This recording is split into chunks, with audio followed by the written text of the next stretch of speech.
پاک فضائیہ کی بلوچستان کے سیلاب متاثرہ علاقوں میں امدادی سرگرمیاں جاری ہیں۔ ایئر چیف کی پاک فضائیہ کو سیلاب متاثرہ علاقوں میں ہر ممکن مدد کی ہدایت۔ پاک فضائیہ ضرورت مند خاندانوں تک اشیاء ضروریہ پہنچا رہی ہے۔ اس حوالے سے مزید تفصیلات بتائیں گے ہمارے ساتھ موجود ہیں نمائندے صدیق ساجد۔ جی صدیق بتائیے گا۔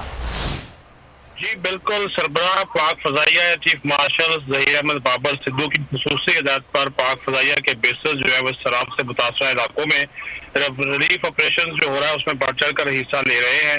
خاص طور پر جو قلعہ عبداللہ کا علاقہ ہے وہاں پر سیلاب سے متاثرہ خاندانوں کی امدادی سرگرمیوں میں بھی پاک فضائیہ مصروف عمل ہے، اور اب تک اشیاء ضروریہ جو ان کے گھروں تک متاثرہ افراد تک جو پہنچائی گئی ہیں انسانی ہمدردی کی بنیاد پر 41 خیمے 600 راشن کے تھیلے ہیں، جس میں 12,000 کلو گرام بنیادی اشیاء شامل ہیں اور ضرورت مند خاندانوں میں تقسیم بھی کر دیا گیا ہے۔ مزید برآں پاک فضائیہ کی پیرامیڈیکل ٹیم نے 410 جو مریضوں کا طبی معائنہ بھی جو ہے وہ کیا ہے اور سیلاب متاثرہ علاقوں میں اپنی امدادی سرگرمیاں جاری رکھی ہوئی ہیں۔ جی بہت شکریہ صدیق ساجد اپڈیٹ کرنے کے لیے۔